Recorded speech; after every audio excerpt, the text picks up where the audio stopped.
Ya, selamat pagi. Kembali lagi bertemu dengan saya, Septian, di pertemuan pertama kelas daring ekonomi. Sebelumnya saya ingin mengucapkan selamat datang di kelas 11. Selamat sudah naik ke kelas 11. Dan kali ini merupakan pertemuan pertama kita di kelas 11. Jadi untuk kelas 11 saya kembali akan membawakan materi ekonomi. Pada kesempatan pagi hari ini kita akan mulai belajar mengenai pendapatan nasional. Oke, pasti kalian juga sudah pernah mendengar apa itu pendapatan nasional. Oke, saya rasa tidak perlu basa-basi lagi. Kita mulai. Ya, ini merupakan ilustrasi dari pendapatan nasional. Sebelum kita masuk ke pendapatan nasional, di sini kalian bisa melihat bahwa ada keluarga Pak Abimanyu. Pak Abimanyu, kemudian istrinya, dan punya 2 anak. Pak Abimanyu dia sehari-hari bekerja sebagai, katakanlah sebagai seorang guru. Dia mendapatkan gaji setiap bulan. Nah, ini kita anggap sebagai gajinya setiap bulan atau pendapatannya. Katakanlah 1 bulan Pak Abimanyu mendapatkan pendapatan senilai 3 juta. Maka 3 juta itu merupakan pendapatan rumah tangga dari keluarga Pak Abimanyu. Lalu, kalau kita bicara masalah yang lebih luas lagi, yaitu masalah negara, maka kita akan masuk kepada pendapatan nasional. Kita tahu bahwa di negara Indonesia kan banyak sekali rumah tangga seperti keluarga Pak Abimanyu. Nah, kesemuanya itu pendapatannya dijumlah, makanya ketemu nanti yang namanya pendapatan nasional. Jadi tidak hanya rumah tangga saja yang punya pendapatan, melainkan sebuah negara juga punya pendapatan. Ya, biasanya pendapatan ini digunakan untuk mengukur kemakmuran suatu negara. Oke, jelas ya? Lalu pertanyaannya sekarang, apa sih itu pendapatan nasional? Ya. Jadi pendapatan nasional itu merupakan nilai total barang dan jasa akhir yang dihasilkan oleh suatu perekonomian dalam periode tertentu. Jadi di sini kata kuncinya ada di barang dan jasa akhir.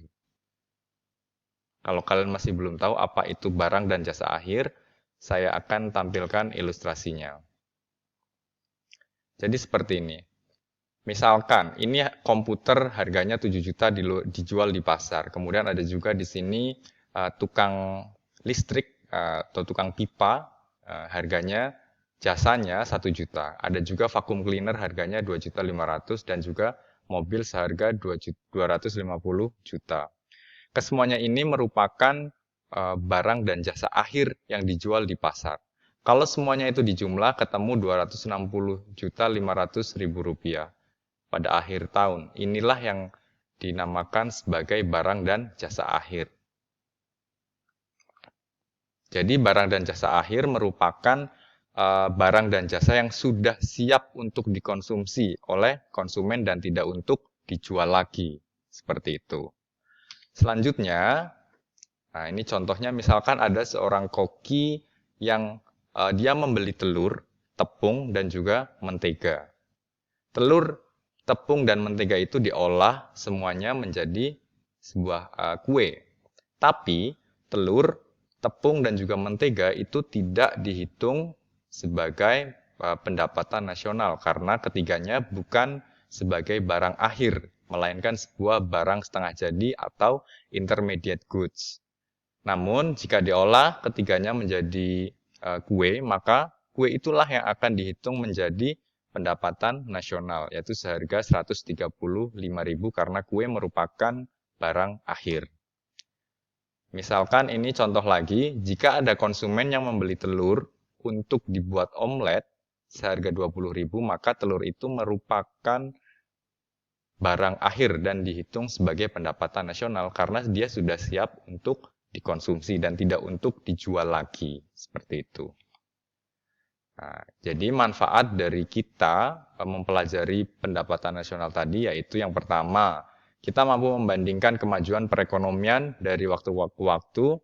Yang kedua, membandingkan perekonomian antar negara atau antar daerah. Dan ketiga, merumuskan kebijakan pemerintah. Jelas ya? Kemudian, ya ini tugas. Jadi itu pertemuan pada pagi hari ini mengenai apa itu pendapatan nasional dan juga manfaatnya. Tugasnya simpel sekali. Silakan ajukan 2 pertanyaan mengenai materi hari ini. Nanti link akan saya kirimkan di Google Formulir. Mungkin itu saja yang bisa saya sampaikan pada pagi hari ini. Selamat pagi.